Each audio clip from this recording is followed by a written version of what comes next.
Hello everyone and welcome to Games, Comics and Crafts. In this video I'll be looking at Usagi Yojimbo, The Crow issue 3.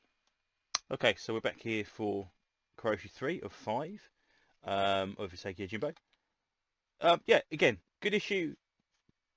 Some concerns about the story, but we'll get to that when we come across it. So basically we see those guys tromping along these mountain range.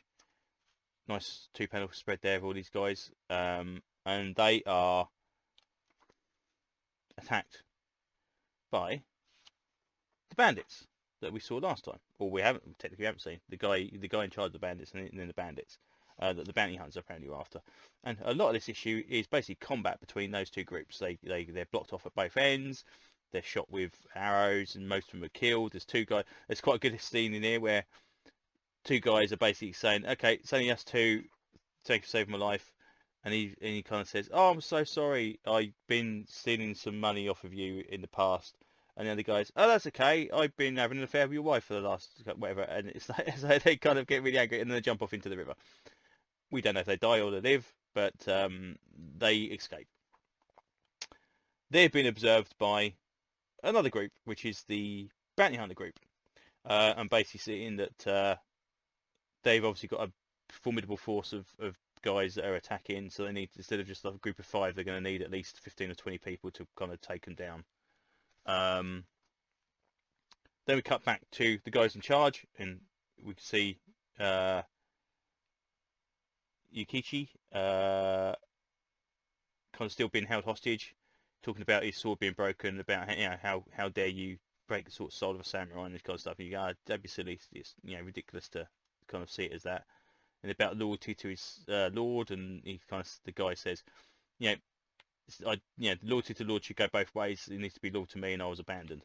Anyway, they hear some stuff outside. They go searching around. They can't see anything. It's the kid from earlier on who came here the first time, and obviously who was observed in the first issue, kind of tricking the people. And obviously even Kichi, he was instrumental in kind of getting him captured as well. So we knew where it was anyway. I thought we followed him in the first place. We said again, that's weird. But anyway, they talk about where Usagi is, and it's in the north inn. So they confront the guy who brought the broken sword, and basically they tell him to go away and leave the bounty to them. There's only 3 of them, and you're going to need at least a dozen men to take him on. And it's like, okay, fair enough. So they go out, and they don't know what to go for. Okay, we need to go and search for Kichi, and we don't know where he is going to be. And then the kid turns up and basically says, "Oh, I know where he is, but you need to pay him some coins." So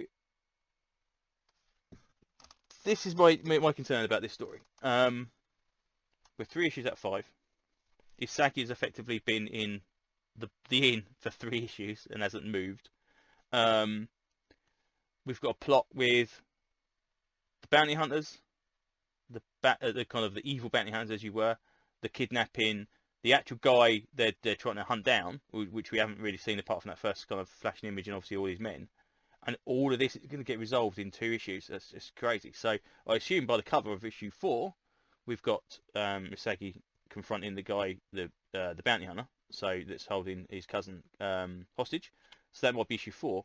But then issue 5 is going to be like, right, is it going to be everyone's going to be after the bounty, or they're going to leave it, or whatever? It just seems odd that they've squished it into 5 issues. And I'm wondering if there's some kind of data out there that kind of says, "Oh, 5 issues. 5 issues is the right amount of story. You don't want to worry about it." And they're limiting it to 5 issues, and they're trying to squeeze all this story into 5 issues rather than kind of let it breathe a little bit more and kind of go for 6 or 7 or 8. I mean, Barbarella stuff went for 10, 8, 10, and 12, I think, for the 3 series they did over those. So I mean, if this was a regular Usagi book, going back to the regular numbering, 277 on the front, it wouldn't matter, because you just have the Crow part 1, and then eventually you'd get, okay, that was the end of the Crow next story, and you wouldn't really know it was part 1 of 6 or part 1 of 5 or whatever. And I just think somewhere there's somebody saying, don't do anything more than 5.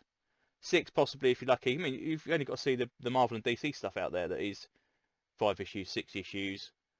you know, even ongoing series in quotation marks are 12 issues at best sometimes nowadays. So yeah, it's just I think you're trying to squeeze in larger stories in a very, very small amount of books, especially when you spend 3 of the 5 issues literally sitting in the same place. That's just odd. But anyway, all in all, it's not a bad book. It's again, it pushes the story along. We know what's going on. We see all the kind of stuff that's happening outside of Usagi's influence, but Usagi himself hasn't actually done anything yet apart from eat. So yeah, but yep, it's cool. So we'll yeah, again, Usagi, you can't really go wrong really with Usagi. You have to do something completely terrible to do that, and I don't think that's going to happen. So yeah, and again, another good book. I'll give it like a 3 out of 5, 4 out of 5, 3.5 out of 5, something like that. So not perfect, but still good. So there you go. That's pretty much all I can say about this one. So if you're interested in more comic ramblings from myself, please like and subscribe. Otherwise, hopefully I will see you on the next video. Thanks very much. Bye bye.